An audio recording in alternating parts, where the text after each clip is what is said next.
자, 계리직 시험을 준비하신 여러분들 반갑습니다. 저는 우편 및 금융상식을 강의하고 있는 복준이라고 합니다. 이번 시간에 여러분들하고 같이 볼 내용은요, 이 우편 및 금융상식 2014년도 2월 15일에 시행됐던 계리직 시험 있죠? 거기에서 이제 우편 및 금융상식 부분을 저랑 같이 한번 공부를 해보도록 하겠습니다. 실제로 이제 기출문제가 어떻게 나왔는지, 그런 것들을 정확히 아셔야지 또 이제 앞으로의 길라잡이가 될 거겠죠, 그죠? 그리고 이제, 어느 정도 이제 좀 쌓이기 시작하고 있어요. 이제 계리직 시험이 4회째 이제 시행이 됐죠, 그죠? 그래서 이런 내용들을 쭉 훑어보시면서, 물론 이제 지금은 2014년도 2월에 봤던 것만 지금 강의를 하겠지만, 이 전에 있었던 내용들도 있죠? 그 내용들도 다 같이 모아서 보시면은, 시험이 이렇게 흘러가고 있구나, 난이도는 이런 식으로 조정되고 있구나, 또 이런 데서 문제가 많이 나오는구나 라는 거를 파악할 수 있게 될 겁니다. 자, 일단 이번 시험에 대해서 이제 전반적으로 조금 정리를 해볼까요? 이번 시험은 우편 및 금융상식이니까 우편 파트가 있고 금융 파트가 있죠, 그죠? 금융 파트가 있는데, 우편은 크게 국내 우편이 있고 국제 우편이 있단 말이죠. 금융 파트 같은 경우에는 예금이 있고 보험이 있죠. 국내 우편에서는 이번에는 보통은 한 국내 우편에서 한 6문제, 국제 우편에서 한 3문제 이 정도. 그러니까 국내 우편의 비중이 상당히 높았었는데, 이번에는 좀 특별하게 국내 우편의 비중보다는 국제 우편의 비중이 조금 더 높았어요. 이게 한 4문제, 이게 5문제가 출제가 됐었죠. 그 다음에 이제 예금하고 보험 같은 경우는요, 보통 반반씩 나왔습니다. 그전에도. 이번에도 여기서 한 4문제, 여기서 5문제 이 정도가 출제됐습니다. 이게 이제 나왔던 영역별이고요. 제가 이 우편 및 금융상식을 강의하면서 이제 질문 같은 것도 많이 받고 하는데, 좀 안타까웠던 게, 학생들 이제 공부하는 방식을 봤을 때, 제가 강의를 함에 있어서 항상 말씀드렸던 게, 기출문제가 중요하다. 기출문제를 보면 그 문제가 어디에서 나오는지는, 그건 이제 출제하시는 분들 마음이니까, 그거는 몰라도 전반적인 성향은 알 수 있다. 그래서 제가 말씀드렸던 게 뭐였어요?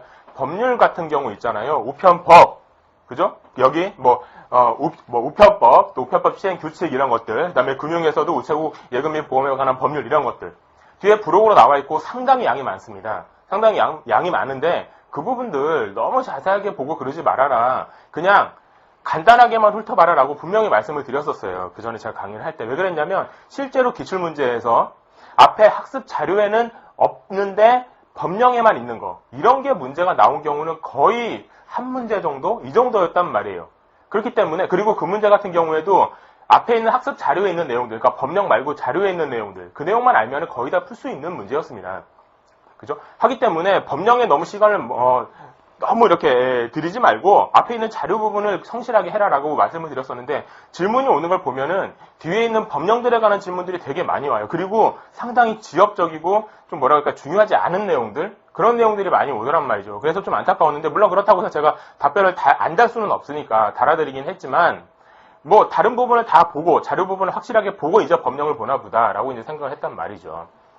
그죠? 그랬는데 어쨌든 근데 이번에도 시험에 나온 걸 보니까 금융 부분, 법률에 관한 부분 전혀 안 나왔죠. 그죠? 전혀 안 나왔습니다. 우편 부분은요, 법률에만 있는 거. 그러니까 자료에는, 앞에 자료 부분은 없고 뒤에 법률 부분, 부록의 법률 부분에만 있는 게 한 문제도 아니고 어떤 문제 중에서 하나의 선택지로만 들어가 있었어요. 그리고 그 선택지는 답도 아닌 거여가지고, 그러니까 답이 워낙에 답인 게 쉽게 보이는 문제여서 그 선택지를 몰라도 풀 수 있는 내용이었던 거예요.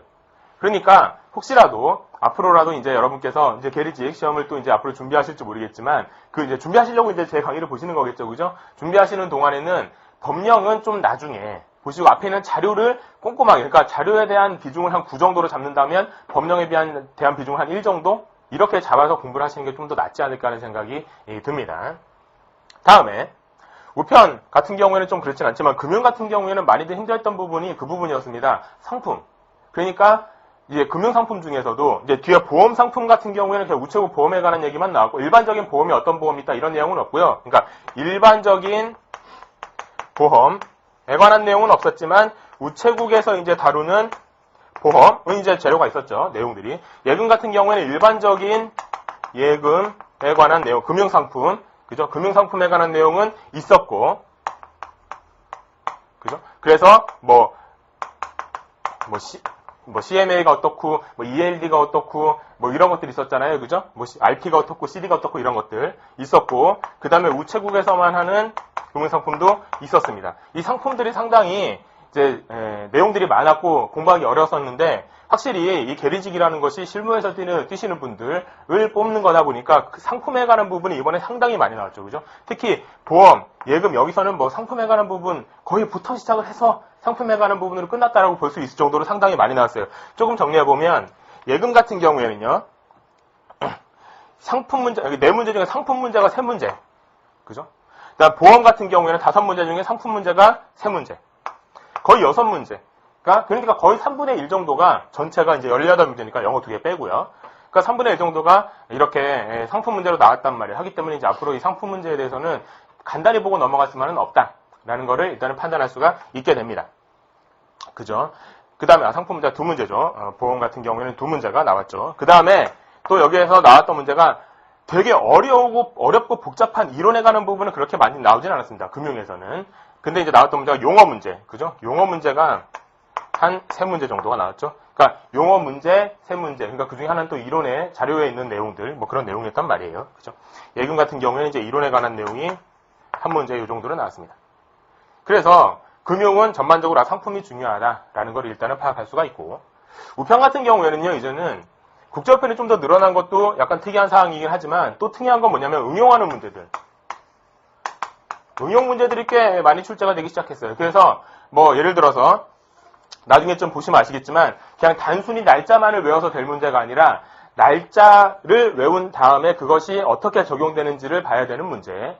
그죠? 그런 것도 있었고요. 또 하나는 이제 가장 어려웠던 문제라고 저는 판단이 됩니다. 그 문제가 EMS 보낼 때 뭐가 어떻게 해서 잘못됐다. 그랬을 때 내가 받을 수 있는 손해배상 금액이 얼마냐라고 물었던 문제 있죠. 그 문제 같은 경우는 상당한 계산을 요구했던 문제죠. 숫자 자체도 외웠어야 하지만 그 숫자 자체를 외운 걸 가지고 실제로 계산을 해서 이제 문제를 해결해야 되는 그런 유형의 문제였단 말이에요. 그래서 응용 문제가 좀 이제 출제되기 시작됐다는 겁니다.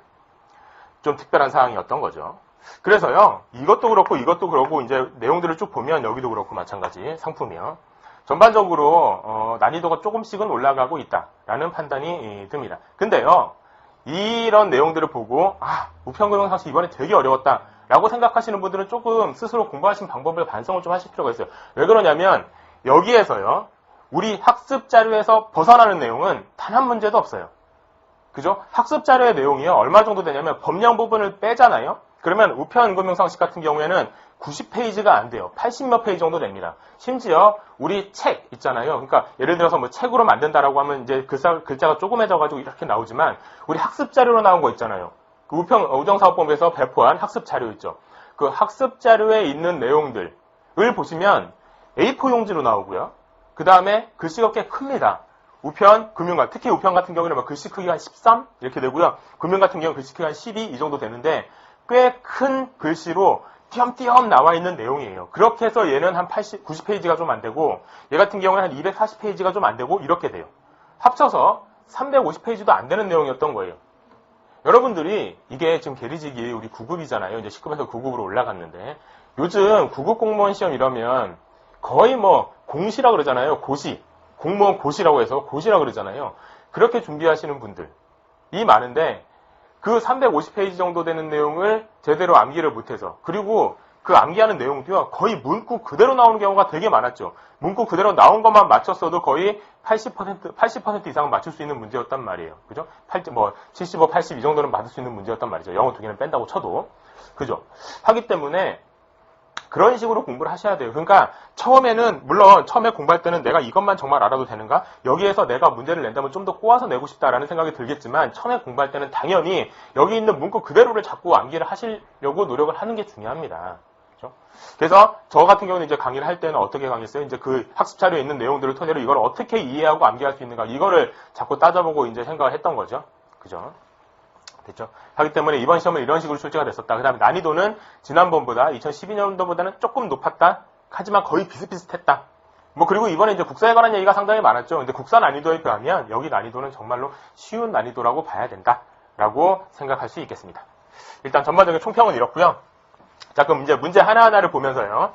어떤 식으로 이제 문제가 나왔는지 내용들을 조금 살펴보도록 하죠. 1번부터 보실까요? 책형은 A 책형을 볼 겁니다. A 책형을 볼 거고요. 그 다음에 제가 이제 문제 강의를 할 때는 항상 어디를 보면 알 수 있다라는 말씀을 드리는데 이제 우리 같은 경우는 이번 1시간짜리 특강이기 때문에 특별하게 뭐 어떤 교재를 사용하는 건 아니잖아요. 하기 때문에 뭐 여러분께서 어떤 교재를 갖고 계시는지는 모르겠습니다만 우리한테 기준이 되는 거는 그 우정사업본부에서 배포한 자료 있죠. 그 자료를 기준으로 여러분께 설명을 드리도록 하겠습니다. 그 자료 중에서도 2013년도 11월에 수정해서 배포한 자료가 있어요. 그래서 처음에 이제 자료를 배포했다가 처음에 이제 아주 가열차게 이제 아주 이제 그 투지에 넘치면서 우정사업본부에서도 특히 우편 부분을 대대적으로 수정해가지고 자료를 배포했죠. 그랬더니 사람들이 이게 뭐냐 막 이러면서 자료가 이상하다, 자료가 앞이랑 뒤랑 다르다, 막 오타 많다 이러면서 막 사람들이 뭐라 그랬죠? 그랬더니 2013년 11월에 다시 수정해서 이제 자료가 한번 나왔단 말이에요. 그 자료를 토대로 해서 여러분께 설명을 드리고요. 제가 이제 페이지 번호를 말씀드릴 텐데 그 페이지는 그 자료에 있는 페이지, 그 페이지를 말씀드리면서 내용들을 정리해 보도록 하겠습니다. 자, 1번부터 보실까요? 국내우편의 특수취급제도에 대한 설명으로 옳은 것은 자, 1번 보시면 내용증명 나오네요. 내용증명, 내용문서는 한글이나 한자 사용을 원칙으로 하면 원본과 등본 모두 양면으로 작성할 수 있다. 내용증명이 뭐예요? 그러니까 어떤 사람이 우체국에 쫓아가가지고 이거 지금 제가 A라는 사람이 이제 B라는 사람한테 어떤 내용을 보내고 싶은데 너 나한테 1,000만 원 갚아라. 이렇게 보내고 싶은데 이거를 보냈을 때 만약에 이게 뭐 소멸시효 이런 거랑 이제 관계가 있어서 보냈다는 내용, 보냈다는 사실 자체를 누군가가 증명해 줄 필요가 있어요. 그럴 때 이거를 보냈는데 B가 받아놓고는 나 이런 거 받은 적 없는데 1,000만 원 얘가 나한테 갚으라고 한 적 없는데 라고 하면 소멸시효가 완성되는 경우가 있거든요. 하기 때문에 나 이런 내용을 보냈다라는 거를 누가 좀 증명해 줬으면 좋겠다. 라고 해서 이렇게 나서는 게 우체국입니다. 우체국에서요. 그럼 우체국이 쫓아가죠. 어떻게 쫓아가요? 들고 쫓아가죠. 그러니까 이제 정확히 말하면은 등본 2통하고 원본 1통을 가지고 갑니다. 3통을 가지고 가는 거죠. 해서 이제 3통을 주면은 우체국에서 이 3통이 정확히 똑같은 내용인지를 확인하고 그 다음에 1통은 이 사람한테 보내고 1통은 이 사람한테 다시 돌려주고 1통은 우체국이 갖고 있는 거죠. 해가지고 우체국이 나서서 내가 이 사람이 이 사람한테 1,000만 원 갚아라라고 말하는 걸 내가 봤다. 이 사람한테 이런 편지를 보내는 걸 내가 증명한다. 이 내용 자체를 옳다라고 증명해 주는 건 아니에요. 그러니까 우체국이 이 사람한테 1,000만 원 받을 돈이 있다라는 걸 내가 증명한다라는 얘기가 아니라 이 사람이 이 사람한테 1,000만 원 갚으라고 독촉했다. 그런 말을 한 걸 본 적이 있다라고 증명해 주는 거예요. 이게 이제 내용 증명이죠. 그죠? 근데 이 내용 증명은 내용 문서는 이제 그럴 때 3통 갖고 가는 걸 내용 문서라고 합니다. 한글이나 한자 사용을 원칙으로 하고 그다음에 원본과 등본 모두 양면으로 작성할 수 있다. 맞습니다. 1번이 맞는 내용이에요. 얘는 우리 학습 교재에서 22페이지, 23페이지에 나오는 내용입니다. 학습 자료예요. 1번이 답이고 2번 물품 등기 접수 시에 물품 가액은 누가 정해요? 물품 등기 같은 경우에는 이제 물품을 딱 주면서 이거를 어떻게 해주세요, 보내주세요라고 하는 건데 뭐 기중품 같은 거 보내는 거 말하는 거죠. 그럴 때 가액은 누가 정해요? 가액은 접수 담당자가 정하는 게 아니라 담당자가 보기에 뭐 다이아몬드 반지가 이게 지금 보니까 뭐 물론 다이아몬드 반지는 뭐 보내기는 좀 그렇지만 그죠? 이거 보니까 내가 볼 때는 얼마라고 생각이 드는데 무슨 전당포도 아니고 그죠? 접수 담당자가 하는 게 아니라요. 보내는 사람이 자기가 정하는 겁니다. 보내는 사람이 정하는 거고요. 접수 담당자는 거기에 일체 관여할 수 없다는 내용도 오히려 나오죠. 그죠?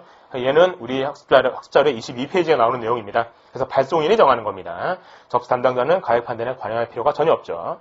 3번 특별송달이란 특별송달이 뭐예요? 법원에서 보내는 거죠. 법원에서 너 지금 이제 뭐 법원 같은 경우에 여기 원고가 있고 피고가 있다고 칩시다. 원고가 법원에다가 이제 소를 제기하는 게 원고죠. 소를 원합니다. 하면서 이제 원고죠.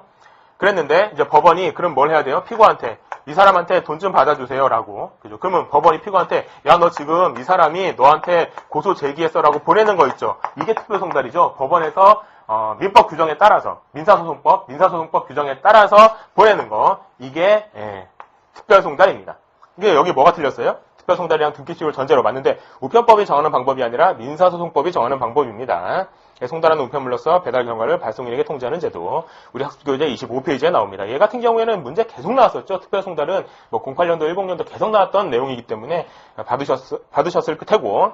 4번 통화등기란 돈 보내는 거죠. 돈 보내는 건데 이 통화등기 같은 경우에는 뭐 정확히 말하면 통화등기 봉투 같은 게 있습니다. 요 위에 보면 물품 등기도 마찬가지인데 봉투 같은 게 따로 있어요. 그 봉투 같은 거를 보면서 이제 그 봉투 안에다가 돈을 넣는 거죠. 돈을 넣어가지고 보낸다. 근데 실제로 돈을 넣거나 그러지 않습니다. 물론 이 돈을 이 다른 사람한테 그 이제 수신인한테 보내주는 건 맞아요. 그래서 수신인은 돈을 받는 건 맞거든요. 근데 실제로 보낼 때에는 이제 실무적으로는 이 통화등기 안에다가 어떤 증서 같은 걸 넣어서 보내요. 그러니까 제가 예를 들어 우체국이 그 발신 우체국이 있고 수신 우체국이 있다라고 하면 어떤 발송인이 여기다가 뭐 만 원을 줬다라고 하면 여기다 이제 수신인한테 만 원을 실제로 주죠. 이거는 진짜 현금을 주는 건 맞는데 여기에서 일로 보낼 때에는 실제로 돈을 넣어가지고 보내는 건 아니고요. 어떤 증서 같은 걸 넣어서 보내줘요. 그죠? 그러면은 여기서 이제 돈을 받고 여기에서 증서를 보내면 여기서 자기가 갖고 있던 돈으로 이렇게 이 사람한테 보내주고. 그러니까 실제로 돈을 보내고 돈을 받는 건 맞습니다. 돈을 받는 건 맞아요. 근데 이제 중간에 행정 처리가 그렇게 된다는 말씀이에요. 근데 통화 등기나 국내외 통화를 수취인에게 직접 배달하는 제도, 직접 배달하는 제도라는 말은 맞습니다. 근데 어디가 틀렸어요? 국내외가 아니라 국내 통화만 가능합니다. 달러 이런 거 못 보냅니다. 이건 우리 학습자료 21페이지에 나오는 내용입니다. 1번 같은 경우에는 완전히 문구 그대로가 나왔던 내용입니다. 이런 거 틀리시면 안 돼요. 2번 국내 우편 요금에 대한 설명으로 옳은 것은, 자 1번 보시면 우편 요금이죠. 별납에 관한 내용이네요. 따로 내는 걸 말하는 거죠. 후납은 나중에 내는 거, 별납은 그냥 따로 내는 거 그 자리에서. 그렇죠? 별납할 수 있는 우편물은 10통 이상의 통상 우편물에 하나인다. 어디가 틀렸어요? 통상 우편물에 하나는 게 아니라 소포 우편물도 가능합니다. 통상도 가능, 소포도 가능. 해서 얘는 우리 학습교재 32페이지에 나옵니다. 학습자료 32페이지. 2번 요금 수취인 부담 우편물의 발송 유효기간 이용일로부터 1년을 초과할 수 없다. 이거 어떻게 되어 있나요? 교재에 보시면 우리 학습자료에 보시면 34페이지에 나오는데 2년 이내의 기간에서 마음대로 정할 수 있다 이렇게 나옵니다. 2년으로 딱 정하는 것도 아니에요. 2년 이내의 기간에서 정할 수 있다. 계약할 수 있다 이렇게 나오고요. 또 어떤 내용이 있어요? 국가, 공공기관 이런 데에서는 유효기간을 정하지 않을 수도 있다 이렇게 나옵니다. 그렇기 때문에 2번은 어쨌든 틀린 내용이에요. 그죠? 1년을 초과할 수 없는 건 아닙니다. 2년 이내이기 때문에 1년 초과할 수 있죠. 됐고요. 그 다음에 3번. 얘는 우리 학습교재 34페이지고 3번 학습교재 33페이지에 나옵니다. 국가 또는 지방자치단체에서 발송한 우편물은 발송 우체국장이 혼합조건을 따라 정할 수 있다. 여기는 문구가 정확히 어떻게 나오냐면 발송 우체국장이 정하는 조건에 적합해야 된다. 이런 식으로 문구가 나옵니다. 같은 말이죠. 그래서 3번이 맞는 내용이 됩니다. 답은 3번이고요. 4번 보시면 얘는 우리 36페이지 학습 자료 36페이지 표에 나옵니다. 우편과서의 과실로 인해서 과다 징수한 우편물. 그러니까 너무 많이 거둔 거예요. 그죠? 이럴 때 반환 청구기간. 그러니까 내가 지금 500원만 내도 되는데 벌써 1,500원을 내서 지금 거기서 1,500원을 내라고 해서 내가 1,500원을 냈다. 근데 보니까 500원만 내면 되는 거였다. 1,000원 돌려주세요. 이 말은 언제까지 하라고요? 30일 이내에 하라고요. 이렇게 돼 있는 거잖아요, 지금. 근데 실제로 30일인가요? 아니죠. 60일입니다. 4번은 30일이 아니라 60일이 틀린 겁니다. 어디다가 청구해야 돼요? 실제 돈 낸 데다 가야 되겠죠. 당해 우편요금을 납부한 우체국으로 가서 청구하면 되는 겁니다. 그래서 여기는 과다징수한 경우가 있잖아요. 과다징수한 경우가 있고 특수취급 청구를 했는데 특수취급을 안 한 경우 이런 경우도 있습니다. 그러니까 너무 과다하게 징수했다. 그 다음에 특수취급을 해달라고 했는데 안 했다. 이런 식으로 이런 경우도 있고 또 어떤 경우 있냐면 사소루테초 여기 이제 표가 세 가지를 가지고 이제 표가 나오거든요. 이렇게 반환할 때에 관한 내용이에요. 사설 우체통을 만들 때에는 얘 같은 경우에는 어떤 이제 수수료 같은 걸 좀 내야 되거든요. 근데 이게 계약 기간이 끝나기 전에 사설 우체통을 폐기했다라고 하면요. 그럼 그 수수료 같은 경우를 조금 납부 받아야 되겠죠. 이럴 때 사설 우체통을 폐지할 때 이 수수료 반환 이 세 가지 내용이 들어가 있거든요. 거기 표에 보시면은. 근데 얘 같은 경우는 60일, 얘도 60일, 얘가 30일이에요. 얘가. 하기 때문에 우리는 지금 여기에 관한 내용이니까 60일이 답이 되는 겁니다. 됐죠? 4번은 답이, 그러니까 2번은 답이 3번이죠? 됐고요. 문제 3번 보실까요? 얘는 우리 38페이지 표에 나옵니다. 국제통상 당일 특급 우편물이 접수한 다음날 14시에 지연 배달됐다. 이거는요, 지연 배달에 관한 얘기인데, 아까 말씀드렸던 내용이 이런 내용들이에요. 이 지연 배달에 관한 것은, 원래는 뭐 0시부터 20시, 20시 이런 식으로 숫자만 이렇게 나와가지고 암기를 해서, 이렇게 이제 문제를 내는 게 보통이었는데, 여기에는 조금 더 응용을 했었죠. 14시다라고 하면, 이 두 가지 경우 중에 어느 경우에 해당하겠는가? 이거를 이제 묻는 경우예요. 그래서 14시에 지연 배달됐다면 당일 특급은 당일날 보내줘야 되는데 그 다음날 가게 되면 지연 배달이고 그 다음날 0시부터 20시까지가 하나의 기준이고 또 20시 이후가 하나의 기준이거든요. 0시부터 20시까지는 뭐만 내면 되냐면 국내 특급 수수료만 내면 됩니다. 그러니까 특급 수수료만 배상해야 하면 되고요. 만약에 20시 이후에 도달했다라고 하면 그 특급 수수료에다가 우편 요금까지 다 배상을 해야 됩니다. 우체국 입장에서는요. 그죠? 그러니까 빨리빨리 이제 해줘야 되는 거죠. 이 문제 같은 경우에는 1번이나 3번 찍으신 분들은 이거는 조금 뭐라 그럴까요? 공부가 조금 부족하지 않을까 하는 생각이 들어요. 왜냐하면 기본적으로 국내 통상 당일 특급 우편물이잖아요. 그럼 특급 우편물이니까 특급 수수료에 관한 내용이 들어가야 되잖아요. 1번이나 3번처럼 등기 취급에 관한 내용이 들어가면 안 되겠죠. 그래서 2번이나 4번 중에 하나를 이제 찍었을 때 내가 4번을 찍어서 틀렸다라고 하면 좀 아쉽지만 1번, 4번 찍었을 때 이건 본인이 공부가 좀 부족하다고 생각하셔야 돼요. 지금 솔직히 말씀드리면. 자, 됐죠? 그래서 답은 2번이 됩니다. 국내 특급 수수료만 이제 배상하면 됩니다. 만약에 14시가 아니라 22시다 이랬다면은 국내 특급에다가 우편 요금까지 이제 배상을 했어야 되는 거죠. 4번 볼게요. 우편물 배달에 관한 설명으로 옳지 않은 것은 자, 1번 우편물은 표면에 기재된 곳에 배달. 우리 보통 이제 표면에 적잖아요. 그 다음에 2인 이상을 수취인으로 하는 경우에는 어떻게 해요? 그 중에 2인 이상이면 모든 사람한테 배달하는 게 아니라 그 중에 한 명한테만 배달하면 되는 거죠. 1번은 맞는 내용입니다. 우리 학습교재 학습 자료에 47페이지에 나오는 내용이고요. 2번도 47페이지에 나오는 내용입니다. 등기우편물 배달 시의 수령 사실 확인은 특수우편물 배달 중에 수령인이, 그죠? 배달증에 수령인이 서명 또는 날인하는 것으로 한다 이렇게 돼 있죠. 등기우편물이 뭐예요? 우리 학습 자료에서는 취급 과정을 기록하는 우편물은 이렇게 돼 있어요. 그 기록 취급이 등기죠. 그죠? 하기 때문에 이것도 뭐 문구 그대로 나왔다고 보시면 됩니다. 근데 서명 또는 날인하는 것을 한다? 맞는 말이고요. 여기는 이제 전자서명도 포함한다는 것도 참고로 알아두시고요. 3번 보실까요? 무인 우편물 보관함. 그죠? 이렇게 그래서 무인 우편물 보관함이라고 해서 제일 마지막에 있었던 내용입니다.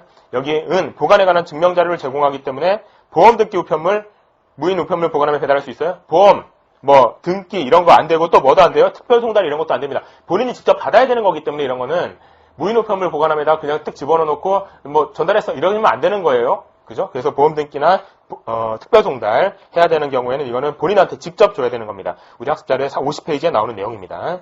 그다음에 3번 같은 경우가 이렇게 어려운 선택지는 아니었죠. 그래서 3번이 틀렸다는 걸 쉽게 알 수 있고요. 아까 말씀드린 부분이 이제 4번인데요. 4번은 우리 학습 자료 앞부분에 나오는 내용은 아니고 뒷부분 부록에 법령에 나오는 내용이에요. 근데 이 법령에 나오는 내용 이게 그렇게 어려운 내용도 아닐 뿐만 아니라 지금 4번 문제가 3번이 워낙에 답이기 때문에 4번 선택지를 모른다 하더라도 답은 맞출 수 있는 내용이었던 거예요. 우편 사서함에 배달된 우편물을 정당한 사유 없이 30일 이상 수령하지 않으면 이거는 사서함 미용 계약을 해지할 수 있는 사유가 됩니다. 이거는 우리 학습 자료에 124페이지에 보면 법령의 우편법 시행규칙, 우편법 시행규칙에 나와 있는 내용 거기에 나와 있습니다. 그래서 한번 보시면 되겠고요. 그래서 지금 우리 전체 문제 중에서 법령에 관한 문제는 이거 하나밖에 없어요. 그러니까 법령이 그렇게 중요하지 않다는 거. 그죠? 알아두셔야 되겠죠. 그 양에 비해서는. 5번 볼까요? 이제 국제 우편으로 넘어가네요. 국제 소형 포장물의 내용품 가격이 450 SDR이다. SDR은 이거는 화폐 단위를 말하는 거고, 그죠? 얼마를 기준으로 CN22하고 CN23으로 넘어가요? 300 SDR을 기준으로 CN22, CN23으로 넘어간다고 돼 있죠. 그래서 얘는 450 SDR이기 때문에 CN23으로 넘어갑니다. 얘는 우리 학습 자료에 57페이지에 나오는 내용입니다. 6번.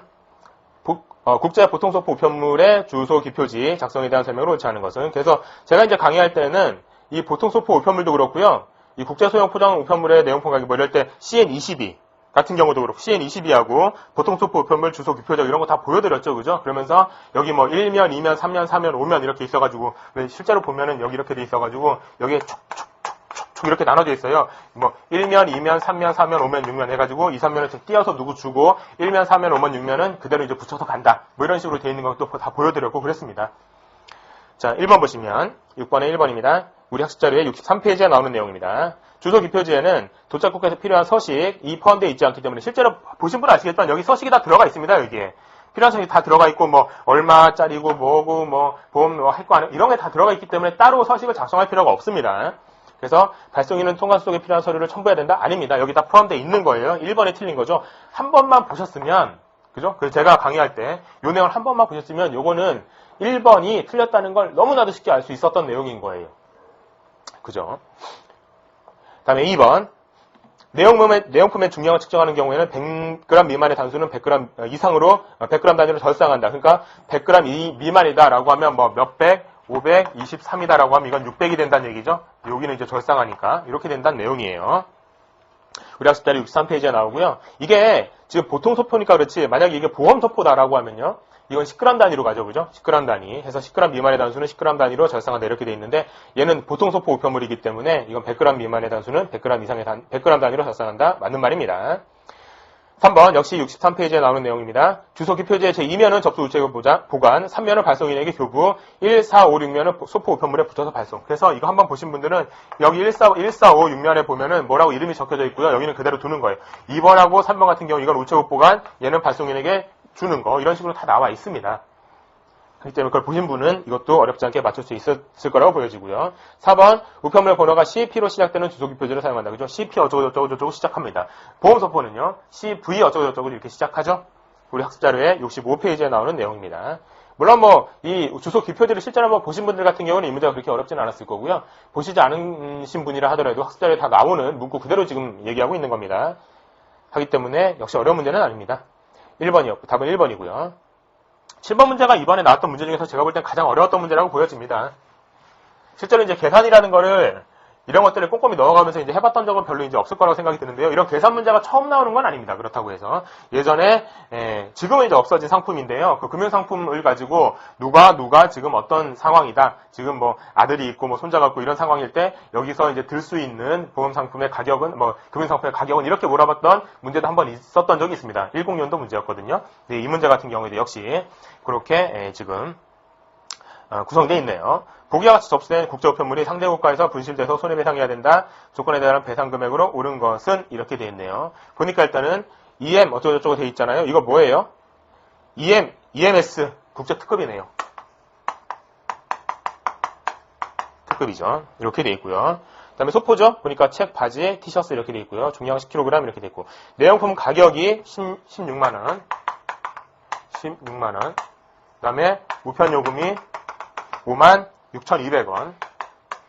저 같은 경우에도요, 이제 동생이 이제 외국에 살다 보니까 이렇게 보내는 일을 제가 직접 보낸 건 아니고요. 저희 이제 부모님께서 그것까지 같이 이제 보내거나 이렇게 하는데 그럴 때 보면은 EMS로 보내는 경우가 가장 많습니다. 가장 이제 어떻게 보면 빨리 가기도 하고 그다음에 조금 안전하게 가기도 하고 좀 그렇거든요. 하기 때문에 EMS를 보냈는데 그때마다 보면 우편 요금이 만만치는 않더라고요. 근데 DHL이나 그런 데보다 좀 싸기는 쌉니다. 확실히 EMS가. 자, 근데 이렇게 이제 보냈습니다. 근데 보니까요, 어떻게 됐어요? 첫 번째, 보험 취급되지 않았다. 보험이 아니다. 만약에 보험이 되었다면 얘기는 달라집니다. 그 다음에, 기타 비용은 없었다. 그러니까 기타 비용은 이제 생각하지 말란 얘기죠.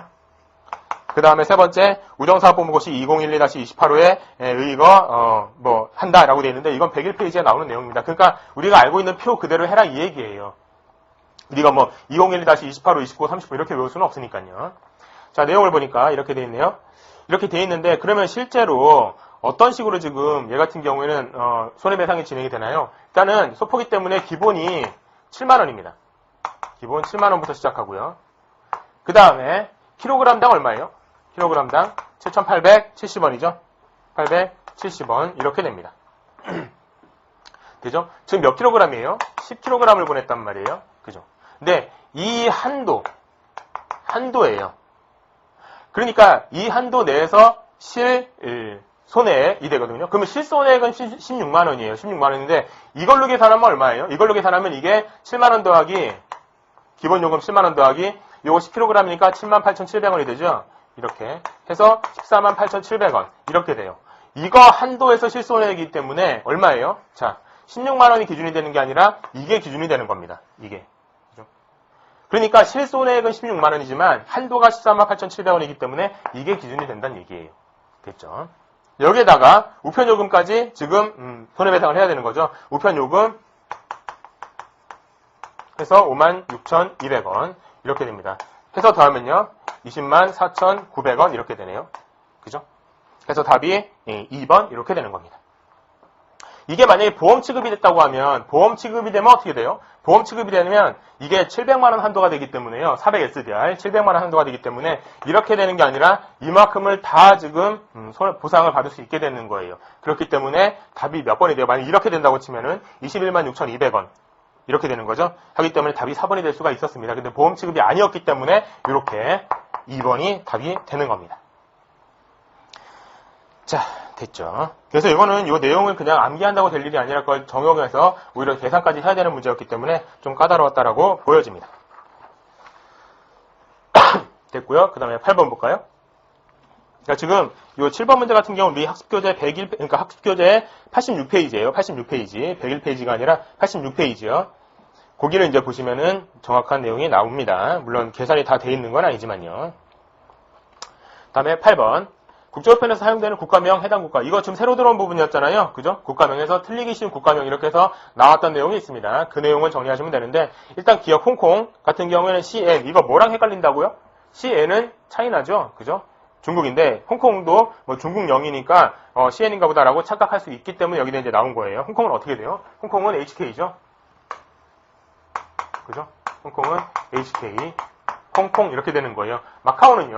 마카오도 역시 MO 이렇게 되죠. 중국 땅에 있기 때문에 마카오도 뭐 CN이 아닌가 이렇게 생각할 수도 있겠지만 MO 이렇게 따로 갑니다.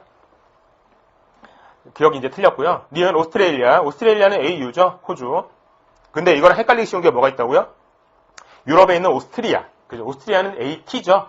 근데 이제 니은은 그래서 맞는 내용이 되는 겁니다. 오스트리아는 AT, 오스트레일리아는 AU 맞는 내용이고요. 캐나다는 CA죠. 캐나다는 CA. 뭐랑 또 헷갈린다고요? 캐나다도 중국이랑 헷갈립니다. 뭐 중국도 차이나 해서 CA처럼 이제 보이는데 중국은 CN이죠. CN. 캐나다는 CA, 중국은 CN. 인도네시아는요. 인도네시아는 인도랑 헷갈립니다. 그래서 IN은 인도예요. 인도네시아는요. ID입니다. ID. 그래서 리얼 틀린 내용이 되고요. 그 다음에 영국은 이제 많이들 착각하시는 게 영국, UK, 유나이티드 킹덤 이렇게 이제 생각하시는 분들이 많은데 보통 여기 쓸 때는 그레이트 브리튼 이렇게 쓰죠. 그죠? 하기 때문에 미음은 맞는 내용이 되는 거예요. UK가 아니라 GB가 됩니다. 그래서 미음은 맞는 내용이 되고요. 괌은 어디령이에요? 미국령이죠. 미국령이라서 그러니까 US 이렇게 써야 되는 건 아닌가 이렇게 생각할 수도 있는데요. 이거는 미국령이긴 하지만 괌은 이제 따로 씁니다. 그래서 괌 같은 경우에는 US가 아니라 GU 이렇게 씁니다. 비읍 틀린 내용이 되는 거죠. 그래서 기억하고 리을하고 비읍이 틀린 내용이 됩니다. 세 개가 되는 거죠. 됐고요. 그 다음에 얘는 이제 우리 학습교재 68페이지에 나오는 내용입니다. 9번 보실까요? 국제통상 우편물 접수할 때 제한 중량이 가장 큰 것은 중량 같은 경우는 제가 이제 강의를 할 때 상당히 강조하면서 여러 번도 했습니다. 여러 번도. 그래서 이것도 일단 기본이 몇이에요? 기본은 2죠. 기본은 2고 예를 들어 뭐 항공 서간 같은 경우에는 뭐 종이 한 장이니까 특별하게 없고 그러니까 우편 엽서 같은 경우에는 종이 한 장짜리 조그만 거니까 특별하게 없고 항공 서간도 종이 한 장이라 특별한 게 없지만 일단 5g이라고 적혀 있다. 이렇게. 그죠? 이렇게 이제 되는 내용을 말씀드렸었고 그다음에 인쇄물 같은 경우에는 5 그러니까 이렇게 LC하고 AO가 있고 LC, AO 이렇게 있고 LC 같은 경우는 3개, 그래서 서장, 우편 엽서, 항공 서간 이렇게 있고 AO 같은 경우에는 인쇄물, 소형 포장물, 시각장애인용, 그 다음에 엠백 이렇게 있다고 했어요. 그래서 2 없고 5g이고 얘는 보통 킬로그램이지만 인쇄물 5, 소형 포장물 2, 시각장애인용은 합쳐서 7. 물론 합치는 게 의미가 없긴 하지만 7 이렇게 됐고요. 그죠? 엠백 같은 경우에는 10에서 30 뭐 이런 식으로 했었단 말이에요. 그죠? 근데 이 부분이 나왔던 거죠. 엠백은 너무나도 쉬우니까 워낙에 이제 백 자체니까 그죠? 우편 자루니까 너무나도 무거울 거라는 건 알기 때문에 요거는 빼고 나머지를 일단 문제를 구성했네요. 그게 가장 무거웠던 건 시각장애인용 인쇄물 요거였죠. 점자 우편물 해서 7kg으로 가장 무거웠습니다. 그래서 얘는 이제 순서대로 1번부터 55페이지 그러니까 이게 제한 중량을 따로 정리해놓은 표는 없어요, 학습자료에. 근데 이제 각각의 요소에 이제 다 들어가 있기 때문에 1번은 55페이지, 2번은 56페이지, 3번은 57페이지, 4번도 57페이지에 보면은 이 제한 중량이 다 나옵니다. 이렇게 해서 이제 우편에 관한 내용들을 봤고요. 우편 상식을 봤고 이제 금융 상식으로 넘어가죠. 10번입니다. 우체국 재형저축에 관한 설명으로 옳은 것은 이렇게 물어보네요. 재형저축이라고 하면 이것도 역시 제가 이제 강의를 할 때 재형저축이 이번에 새로 들어왔다. 그리고 작년에 상당히 어떻게 보면 좀 핫한 아이템 중에 하나였다. 예전에 있던 재형저축이 새로 들어오는가라고 해서 재형저축에 사람들이 붐이 막 몰렸었는데 나중에 알고 봤더니 뭐 그렇게까지 뭐 이렇게 인기 있을 만한 내용은 아니었다 해서 붐이 확 식었다는 뭐 그런 내용도 한번 말씀드린 적이 있는 것 같아요. 근데 재형저축에 관한 설명으로 옳은 것은 이렇게 되어 있는데 자 얘는 우리 금융상식 같은 경우에는 페이지가 또다시 시작하거든요. 하기 때문에 우편상식 말고 금융상식 페이지로 이제 따로 보시기 바랍니다. 얘는 86페이지에 나옵니다. 재형저축에 대한 설명으로 옳은 것은 1번 보시면 저축한도는 분기별 400만 원이 아니라 300만 원이죠. 분기별 300만 원이고요. 만원 단위로 저축한다. 이렇게. 이거는 맞습니다. 만원 단위는 맞는데 300만 원입니다. 하기 때문에 1번 틀린 내용이고요. 2번 만기예약 시에는 이자 소득세와 농어촌 특별세가 부과된다. 이거 문구에 보시면 조금 얍삽하게 생기긴 했는데요. 이자 소득세가 면제된다라고 되어 있고 거기에 뭐라고 나오냐면 농특세 부과라고 해서 조그맣게 가로로 나와요. 농어특별세는 부과가 됩니다. 하기 때문에 농어촌 특별세가 면제된다? 아닙니다. 이 부분이 틀린 거고요. 3번이 맞죠? 가역기간 7년. 이 7년이라는 것도 너무 길다라는 평가가 많아요. 근데 어쨌든 7년이고요. 3년 내 범위 내에서 만기 연장해서 최장 10년까지 가능하다 이렇게 돼 있죠. 3번 맞는 내용입니다. 4번 최초 이율은 최초 그러니까 3번 보세요. 3년 이내 범위에서 만기 연장한다고 돼 있죠. 그러면은 이율도 최초 3년간 확정적인 금리를 적용한다. 이렇게 암기했으면 조금 더 쉬웠을 겁니다. 그죠? 어쨌든 5년간이 아니라 3년간이 맞습니다. 그래서 4번은 틀린 내용이 됩니다. 그래서 3년 경과 후 만기일까지는 변동금리. 그러니까 최초 3년간은 확정, 그 이후로는 변동 이렇게 됩니다. 4번도 틀린 내용이 되고요. 답은 3번이죠. 11번 볼까요? 우체국의 예금 상품에 대한 설명을 옳지 않은 것은 자 1번 보시면 1번은 82페이지에 나오는 내용입니다. 스마트 정기예금 지금 상품들이 계속 나오고 있죠. 지금 10번, 11번, 12번도 상품이에요. 일단 1번 스마트 정기예금의 이자 지급 방식 만기 일시 지급식 맞습니다. 그래서 만기 한 번에 주는 거예요. 82페이지에 나오고요. 2번 2045 플러스 알파 예금, 알파 정기예금 81페이지에 나오는 내용인데요. 1만 원 이상 이하는 없습니다. 제한이 없어요. 1만 원 이상의 제한이 없기 때문에 이 같은 경우에는 1억 원 이하 이게 틀린 내용이 있네요. 이게 틀린 내용이 됩니다. 2번이 틀렸습니다. 답은 2번이고요. 3번 79페이지에 나오는 내용입니다. 주니어 우대 정기예금 가입 대상은요 19세 미만의 실명의 개인이다. 맞고요. 여기 좀 더 특별한 게 한 사람당 한 계좌만 가능하다는 것도 추가로 알아두시면 좋겠습니다. 4번 85페이지 86페이지에 나오는 내용입니다. 스마트 퍼즐 적금은 즉시이체, 자동이체, 퍼즐이체 방법으로 입금할 수 있다. 맞는 내용이 됩니다. 그 다음에 12번 노란우산 공제 우체국에서 판매 대행하고 있는 거죠. 이건 우리 학습자료의 108페이지, 109페이지에 나오는 내용입니다. 1번 보실까요? 우체국은 청약서 및 재반서류 접수와 부금수납 등의 업무를 대행한다. 뭐 이런 것들도 이제 한다 이겁니다. 이런 걸 대행한다 이거죠. 그 다음에 2번 수급권 보호를 위해서 압류와 담보 제공 금지되는데 양도를 허용된다? 이거요. 수급권 보호해준다. 그러니까 받을 사람이 받게 해준다. 그러니까 압류 안 시킨다. 그 다음에 담보 제공도 안 된다. 담보 제공하면 나중에 어차피 이제 돈 못 갚으면 이걸로 그냥 다 날아가는 거니까. 그죠? 그래 놓고 양도는 가능하게 하면 이거는 말이 안 되잖아요. 수급권 보호를 오히려 더 안 해주는 거잖아요. 그죠? 그러니까 수급권 보호의 의미가 없죠. 하기 때문에 압류, 그 다음에 양도 금지, 양도까지 다 안 됩니다. 무조건. 2번이 틀린 내용이 되는 거예요. 3번 공제 부금 5만원에서 70만원, 1만원 단위 납부 가능하다. 맞고요. 분기납 한도 210만원. 그 다음에 4번 그냥 정의를 얘기하고 있죠. 소기업과 소상공인의 생활 안정, 사업 재기를 돕기 위해서 중소기업 중앙회가 운영하는 공제제도고 언제부터 시행됐어요? 07년도 9월부터 시행이 됐었죠. 그것도 참고로 알아두시기 바랍니다. 13번 금융실명 거래 및 비밀보장에 관한 법률에 의해서 금융기관이 금융거래 정보를 제공할 때 그러니까 금융거래 정보가 있잖아요. 근데 금융거래 정보는 어떤 개인의 사생활에 관한 정보이기 때문에 그냥 함부로 이렇게 누구한테 주고 그러면 안 돼요. 그죠? 그래서 뭐 최근에 그런 거 있었죠. 뭐 카드 3사의 개인정보가 확 다 노출됐다. 그죠? 그래갖고 상당히 큰 문제가 됐었잖아요. 그죠? 이것도 마찬가지입니다. 개인정보가 노출되는 것도 문제가 되지만 이렇게 개인정보에 관한 전반적인 내용도 말고 그냥 거래 정보만이라도 내가 얼마 보내고 얼마 받았다. 이런 거 노출되는 것도 상당히 문제가 됩니다. 하기 때문에 이런 것들 함부로 이제 보낼 수는 없는데 자, 예를 들어 이렇게 됩니다. 법원 등에서 금융기관에다가 그러면 세로로 적을까요? 금융기관에다가 뭔가를 요구합니다. 뭐 어디가 이제 되는지는 모르겠어요. 근데 이제 뭐 어디가 되든 상관이 없어요. 근데 금융기관에다가 뭐 경찰이 될 수도 있고요. 검찰이 될 수도 있고요. 정보를 요구하는 거예요. 여기다가 정보 요구. 야, 어떤 사람의 금융거래 정보가 좀 필요해. 얘가 돈을 실제로 얼마 받았는지, 그 당일날 얼마 받았는지 이런 게 좀 필요해. 라고 하면 당연히 금융기관은 법원 등에다가 이렇게 정보를 제공할 수 있습니다. 그죠? 정보를 제공할 수 있는데요. 이 정보에 대해서는 제공한 정보에 대해서는 금융기관이 보관을 하고 있어야 돼요. 몇 년 동안이요? 5년 동안. 보관 이렇게 돼야 됩니다. 그러면 금융기관에서는요. 어떤 A라는 사람, 법원 등에서 A라는 사람의 정보를 요구했다라고 하면 A라는 사람의 정보를 주겠죠. 거래 정보를. 그러면 A라는 사람은요. 가만히 있다가 내 정보가 자꾸 법원 등에 왔다 갔다 하는 거 이런 거를 모르고 있어서는 안 되겠죠. 그래서 아무리 자기가 수사의 대상이 됐다 하더라도 자기의 정보는 자기가 지킬 수 있는 거고 자기의 정보는 자기가 어떻게 돌아다니는지는 알아야 되니까. 그렇기 때문에 금융기관에서는 A한테 뭘 알려주냐면 통지를 합니다. 통보를 하는 거예요. 너 지금 법원에서 네 금융정보 달라고 해서 내가 정보 줬어 라고. 그러니까 허락받고 주는 게 아니라요. 주는 건 그냥 주는 겁니다. 법령에 따라서 주는 건데 얘한테 통보는 해줘야 돼요. 너 지금 금융정보 얘한테 갔어 이렇게. 그죠? 통보를 해야 돼요. 얼마 만에? 10일 이내. 10일 이내에 통보를 해줘야 되고요. 그 다음에 이거는 그냥 말로 전화로 자 지금 이거 갔으면 이렇게 하면 안 되고요. 서면으로 해줘야 됩니다. 서면으로 해줘야 되고요. 그 다음에 법원 등에서 금융기관한테 어떤 요구를 할 때, 야, 너 지금 10일 이내에 통보해야 되지. 통보해야 돼. 그지? 통보해야 되는데, 지금 만약에 얘한테 통보를 해버리면, 얘가 이 계좌를 세탁하거나 이럴 여지가 있어. 하기 때문에 약간 유예기간을 둘 수도 있어요. 통보 유예기간. 유예기간을 만약에 뒀다.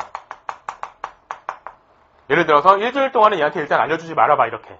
이것도 이제 법령에서 그렇게 할 수 있습니다. 그러면은 얘 같은 경우에는 통보를 바로 하면 안 되겠죠. 언제 해야 되겠어요? 유예기간이 끝난 후에 이제 통보를 해줘야 되겠죠. 이때는 며칠이네요? 이때도 똑같이 10일이네. 이렇게 이것도 역시 서면으로 이렇게 통보를 해줘야 되는 내용. 그렇죠? 수업 시간에 제가 항상 강조했던 내용이었습니다. 13번 보죠. 1번 보죠. 이건 우리 학습자료 116페이지, 117페이지에 나오는 내용입니다. 1번 보시면 금융거래 정보를 제공한 경우에는 그 내용을 표준 양식에 따라서 기록 관리해서 10년 동안이 아니라 5년 동안입니다. 1번은 틀렸고요.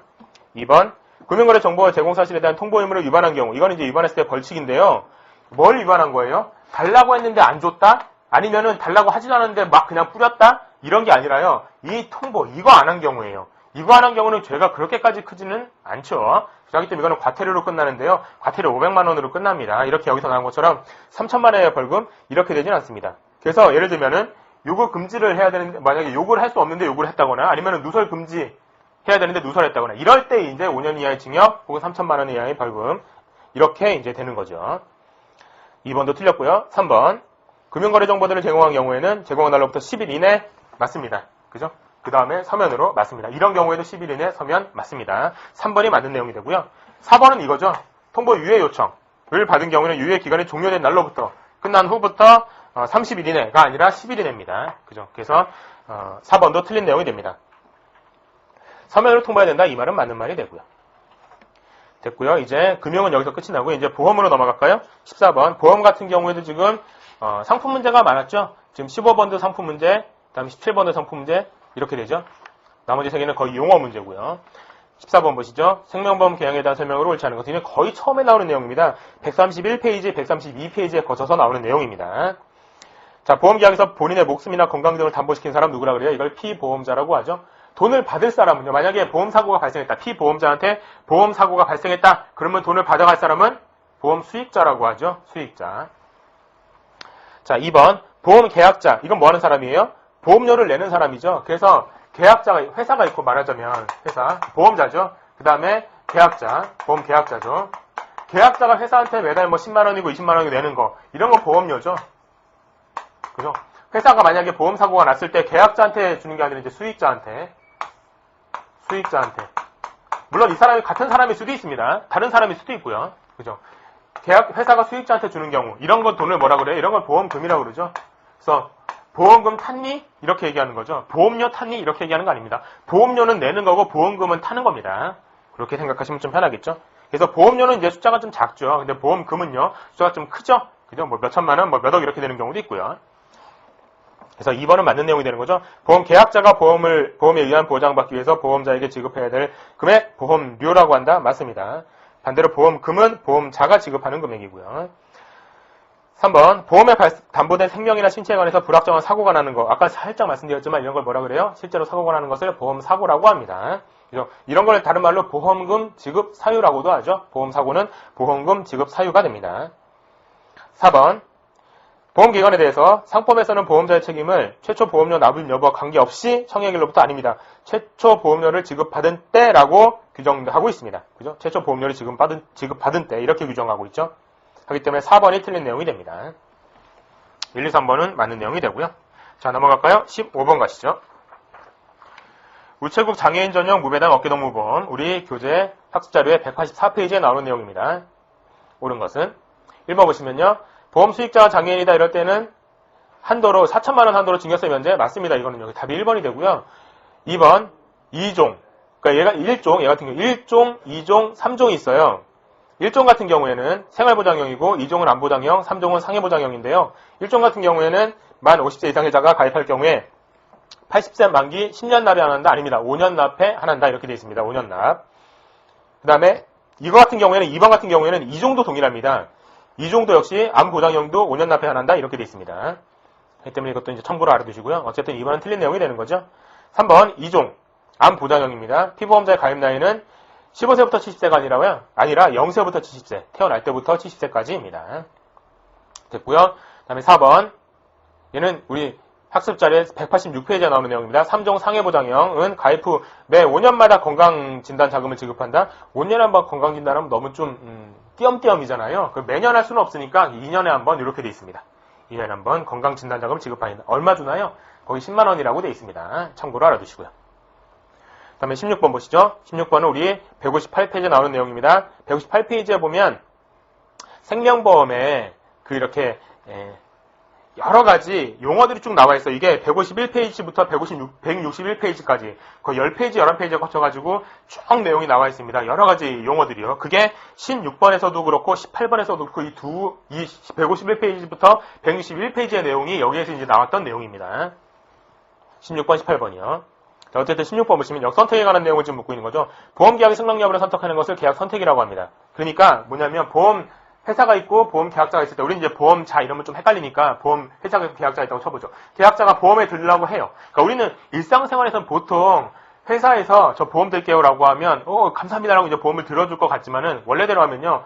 보험을 들 때에도 예를 들면 뭐 그런 얘기 들어보셨죠. 무슨 라이나 무슨 무배당 노년보험 이렇게 했을 때 노인분들은 함부로 이제 쉽게 편하게 이렇게 가입을 못한다 이런 얘기들이 많잖아요. 이런 게 뭐예요? 이런 게 계약 선택에 관한 내용인데 회사가 보기에 워낙에 위험이 크신 분들이 만약에 보험을 가입하려고 한다. 그러면은 보험금이 나갈 여지가 크기 때문에 이런 경우에는 따로 상품을 구성하거나 이렇게 합니다. 그죠? 대수의 법칙 이런 걸 생각해 보면 하기 때문에 여기에서 이 사람이 과연 우리 이 보험 여러 가지 보험 상품 중에 이 보험에 들어와도 되는 사람인가를 선택을 할 수가 있어요. 그 선택을 하겠죠. 그래서 보험을 이제 든다고 하면은 여긴 들어오시는 게 맞습니다. 아니면은 이거는 이 보험보다는 다른 보험에 들어가셔야 되겠습니다. 이런 식으로 선택하는 거예요. 이런 걸 계약 선택이라고 하는데 그래서 이는 누가 하는 거예요? 원래 이제 금융기관이 하는 건데요. 우리 학습자를 우리는 우체국이고 우체국이니까 최신관서라는 표현을 썼죠. 최신관서가 하는 것인데 그죠? 여기 회사 최신관서가 하는 것인데요. 보험금 지급 사유 발생 확률이 높은 위험을 갖고 있는 사람이 자진해서 보험금 수령을 목적으로 가입함으로써 최신관서가 분리해지는 경우 이런 걸 역선택이라고 하는 거죠. 그러니까 자기가 암에 걸린 적이 없다고 거짓말을 한다거나 아니면 이미 암에 걸렸음에도 불구하고 암에 걸리지 않은 것처럼 하면서 암보험에 가입하거나 이런 식의 그죠? 그런 경우라고 하면 이거는 원래대로 여기서 생각하는 그 위험 정도보다 훨씬 더 높은 위험을 갖고 있는 사람이 되는 거잖아요. 그런 사람들이 말하자면 속여서 가입하는 거 이런 걸 역선택이라고 하는 겁니다. 그죠? 그래서 답은 3번이 되는 거죠. 최신관서가 분리해지는 경우이다. 이렇게 해서요. 됐고요. 17번. 우체국 보험 상품에 대한 설명으로 옳지 않은 것은 자 1번 볼까요? 1번은 223페이지에 나오는 내용입니다. 무배당 그린 보너스 저축보험 만기 유지 시부터 계약일로부터 최초 1년간 보너스 금리를 추가 제공한다. 맞는 내용이 되는 거죠. 그래서 이게 만기가 3년 만기인 때는 1년간 0.6%, 5년 만기짜리라면 1년간 1.0%, 10년 만기짜리라면 1년간 2.0% 이렇게 나와 있기도 합니다. 223페이지 보시면 확인하실 수 있고요. 2번 우체국 하나로 오케이 보험 갱신형 이거 특약이 되게 많은 그런 보험이었죠. 그죠? 특약이 6가지나 있는 그런 보험. 내용도 되게 길었습니다. 근데 건강 클리닉, 상해 클리닉 이렇게 여러 가지 특약이 있었죠. 보험 가입 금액 1,000만 원에서 4,000만 원까지 500만 원 단위로 가입이 가능하다. 맞습니다. 그래서 얘는 우리 201페이지의 내용을 보시면 확인할 수 있습니다. 3번 보시면 199페이지에 나오는 내용입니다. 우체국 큰병 큰보장보험 갱신형인데요. 암, 뇌출혈, 급성 심근경색증에 대한 치료보험금, 수술급부금 보장하는 상품입니다. 거의 이제 정의만 물어보고 있는 것이기 때문에 역시 맞는 내용입니다. 4번 볼까? 이거는 새로 들어온 보험이죠. 그죠? 그러니까 그전 학습 자료는 없다가 이번 학습 자료에 새로 들어온 보험인데요. 우체국 요양보험 214페이지, 215페이지, 214, 215페이지에 나오는 내용인데요. 피보험자가 보험기간이 끝날 때까지 살아있을 때 보험 가입금액 1구자 기준으로 건강관리자금 얼마요? 50만 원이 아니라 이거는 100만 원입니다. 100만 원을 지급한다 이렇게 되어 있습니다. 그래서 이제 얘 같은 경우에는 요양보험은 장기 요양보험금이 있고 주기하게 보면 장기 요양보험금이 있고요. 그 다음에 거기 건강관리자금 두 가지로 나눠지죠. 이렇게 두 가지로 나눠진다. 그중에 이제 요거에 관한 질문이었다라고 보시면 됩니다. 마지막 문제 갈까요? 18번입니다. 얘는 아까 말씀드렸던 151페이지부터 161페이지에 있었던 그 생명보험 용어에 관한 여러 가지 내용들 중에 묻고 있는 건데요. 역시 이 내용도 물론 약간 이렇게 자세하게 보지 않은 내용도 있겠지만은 중요하게 봐야 되는 그 부분에서 이제 문제가 나왔어요. 1번 보시면 공영보험 국가지방단체 공공법인이 하는 거다. 맞습니다. 이건 152페이지에 나오는 내용이고요. 2번 157페이지에 나오는 내용인데요. 가정경제에 있어서 장래에 발생할 경제적 필요에 따라서 장기적이며 적절한 준비를 하는 거 생활설계 맞겠죠. 그다음에 3번 자산 운용하는 거. 이건 뭐예요? 이차익이라고 그러죠. 자산 운용하는 걸 이차익. 비차익은 뭐예요? 비차익은 원래 경비를 써야 되는 것보다 덜 경비가 쓰여졌을 때, 이럴 때 이제 이득을 보는 게 비차익, 이렇게 이제 부른다고 했었죠. 자, 그래서 얘는 159페이지에 나오는 겁니다. 3번 같은 경우에는요. 자, 4번 볼까요? 생명보험 사업을 영위하는 데 있어서 제1회 이후에 보험료를 수금하는 데 소요되는 일체 경비 수음보험료라고 한다, 이렇게 되어 있는데요. 얘 같은 경우에는 일단 우리 교재 157페이지에 나오는 내용이고, 얘는 수음보험료가 아니라 수금비입니다. 그래서 얘는 조금 정리해보면 보험료 구성이라고 해서 나오는 내용이 있단 말이에요. 자, 일단은 영업보험료가 있죠. 영업보험료가 기준인데 이렇게 있고, 이건 다시 크게 두 가지로 나눠집니다. 순보험료하고 부가보험료, 이렇게 되죠. 이렇게 되고요. 순보험료 같은 경우는 다시 두 가지로 나눠지죠. 위험보험료가 있고, 그죠? 그 다음에 저축보험료가 있죠. 저축보험료, 이렇게. 얘는 그래서 이제 사망보험 같은 경우에 재원이 되고, 얘 같은 경우는 이제 연금보험 같은 경우에 재원이 된다. 이렇게 저축보험 같은 경우에 재원이 된다. 이렇게 보죠. 그죠? 그 다음에 부가보험료는 크게 세 가지로 나눠진다고 했죠. 그래서 신계약비,